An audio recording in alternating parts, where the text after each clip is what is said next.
Your car? It's probably spying on you.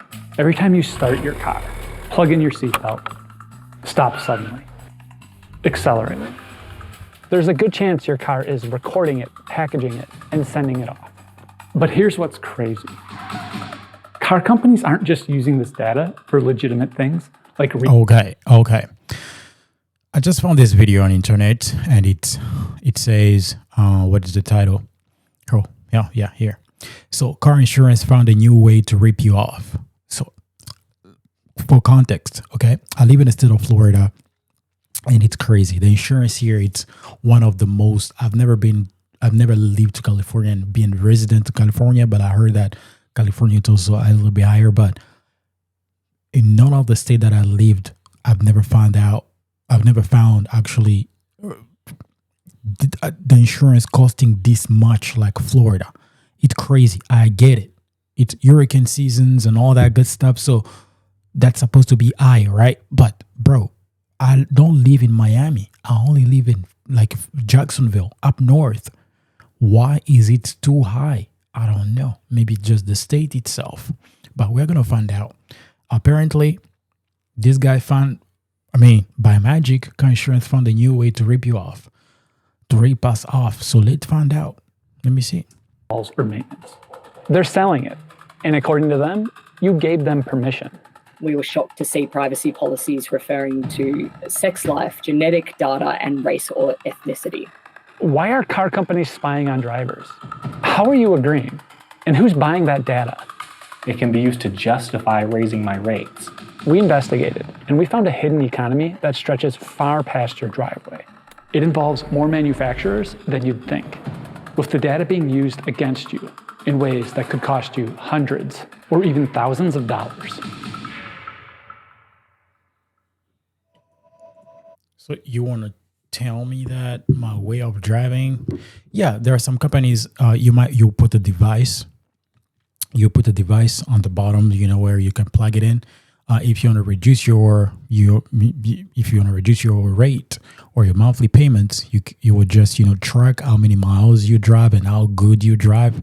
So I will say yes, there is a way for them to have data. And if they say that there is a way with them using these modern cars to track you, that's kind of scary, a little bit scary. Let's watch this. It was more of like a kind of like a horror story. My name's Mike Tarana, and I drive a 2023 Chevy Bolt EUV. Last year, Mike read an article about GM spying on drivers through OnStar. His car had OnStar. I've always been a very private person, and I was super scared, so I clicked on some of the links in that article and requested my data. The data showed up weeks later. Mike expected it to show the boring stuff. Things like battery charge status, charging locations where I charge the most. But that's not what he found. The first page is like a big tally of like the common things. Driving at night, harsh stops, sudden accelerations. Around 5:30 every single day was the same, near miss collision, small object. I get off work at 5 o'clock, it takes about 30 minutes to drive home. When I pull into my driveway and my cats, run into the carport because they're so excited that they're gonna be fed, this is the data point.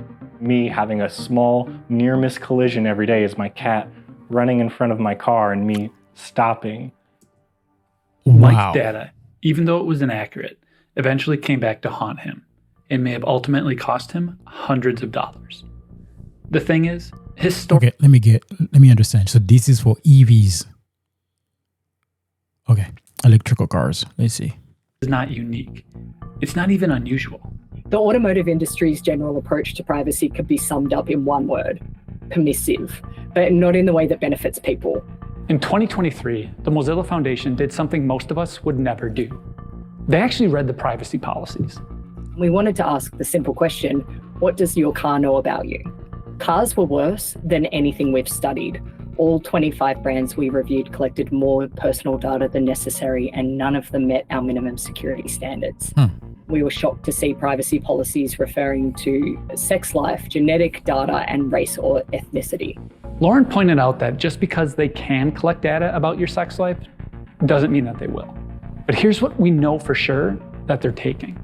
They're collecting things like personal data, biometric data, social data, and not letting anybody really understand how it's being used or who it might be sold on to. And here's the thing. Car manufacturers aren't denying it.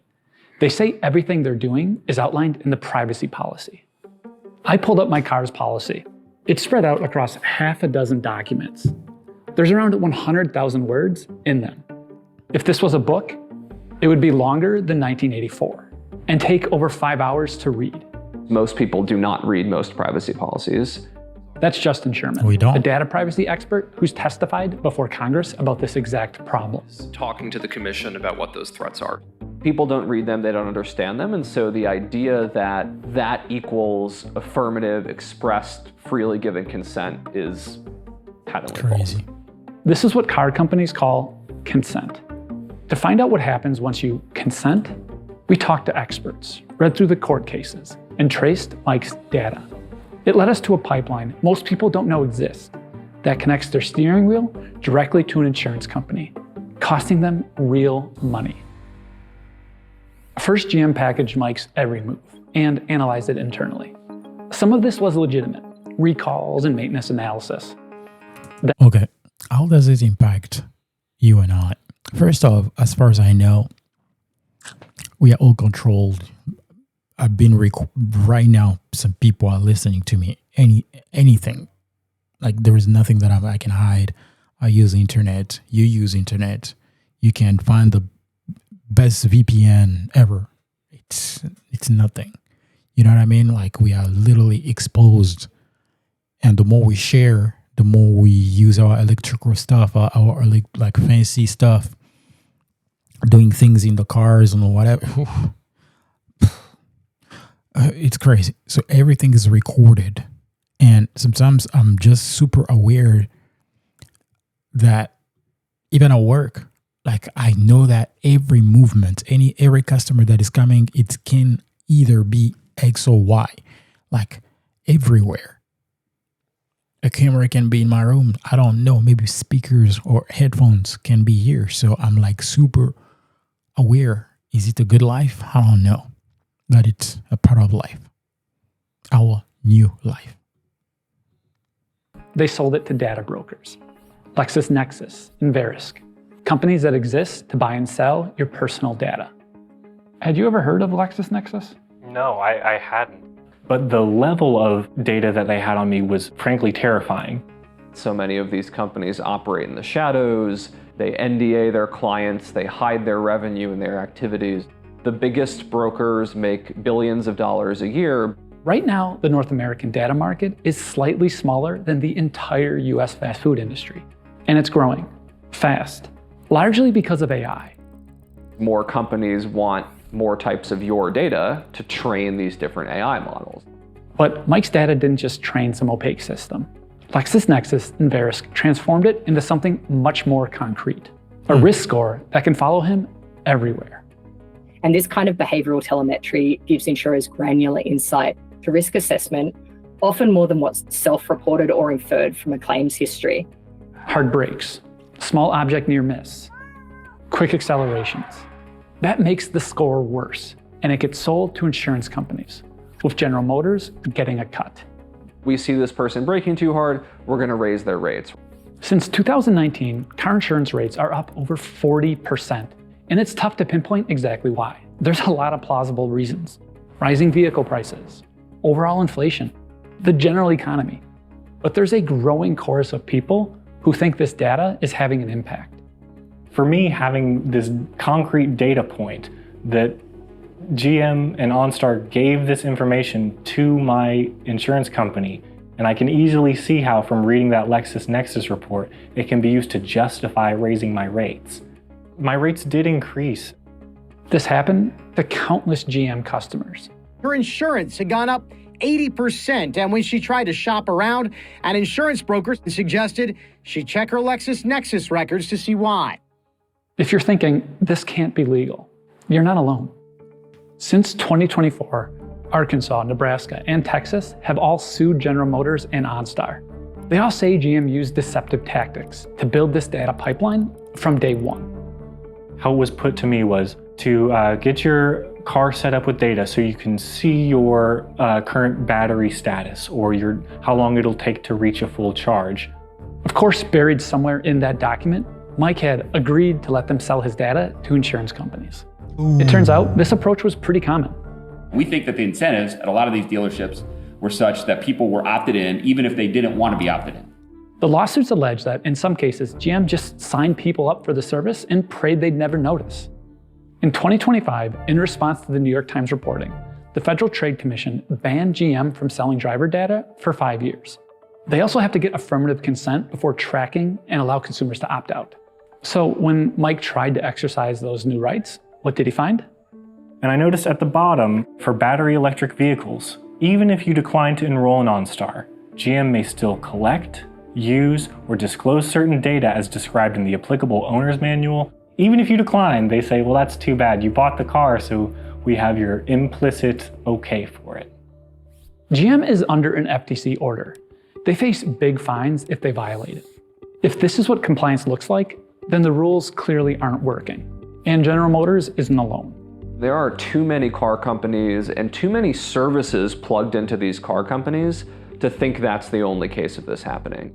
Nearly every major brand is getting sued now. The class action cases want an end to the practice and money for the victims. The fundamental issue isn't individual companies. We don't have real rules in the first place. Right now, we really lack comprehensive regulations on this. The biggest one is FCRA, the Fair Credit Reporting Act. That law is over 50 years old, written for credit reports, not connected cars. It's so important that we have regulation around these issues so that there is a single standard that everybody knows their car is kind of meeting. For the larger data broker industry, there's virtually nothing at the national level. Only 4 states even require data brokers to register. None put real limits on how they operate. There are many gaps there. They don't explicitly govern how an insurance company can buy data from a car to inform their pricing. In 2024, there was a Senate investigation. A bipartisan group of senators proposed legislation that would fix some of this. Explicit consent, national standards, real rules around what car manufacturers can collect and sell. But until Congress acts, companies are writing their own rules. This is crazy. This is crazy. Let me go to the comment section. So here, America need data privacy laws now. I mean, they're so smart that, you can just surpass those type of things, like GM, the General Motor. You just saw that. It says even if you don't want to, even if you didn't approve of it, consent, we'll still get the data, maybe to improve whatever that thing is. And who knows, maybe they might sell or not sell. And most of the time they sell your data to other brokers, so they can sell you more things. They can increase maybe your monthly payments or something like that. So it goes to, so we have plenty of laws that are already supposed to prevent this kind of stuff. But what we don't have is people enforcing any consumer protection already in place. So which means none of us are laws or no. So the founder had a solution to this problem when the government oversees the authority. All right, this is electric stock, bro.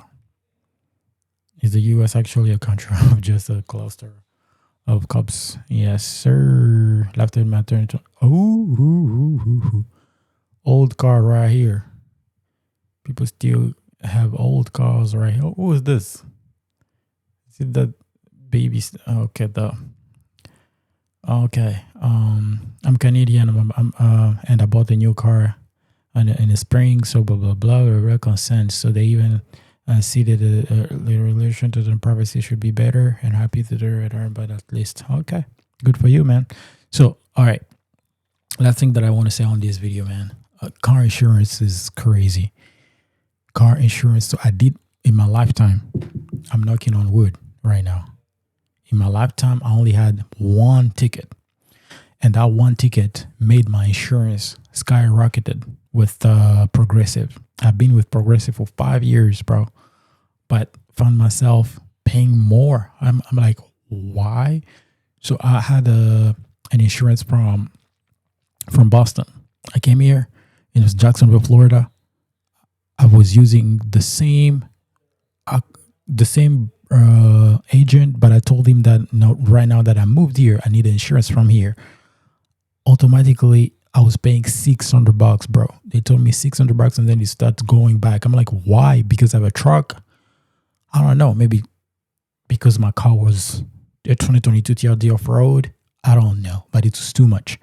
I said, no, I'm not doing. I'm not gonna do that. What I did was, some of my friends connected me to some things. So I'm going to reveal myself right now, okay? So what I did was easy. My friend came from DMV, DC, whatever, Virginia. So what they did, they were still using their insurance from there, and asked me why. What if something happened? Well, ask me in a comment section, and I will tell you. But that didn't last also for so long because I had to shop around and found the easy and cheaper, but cheaper compared to what? Compared to here, but super expensive still. But you know what I mean?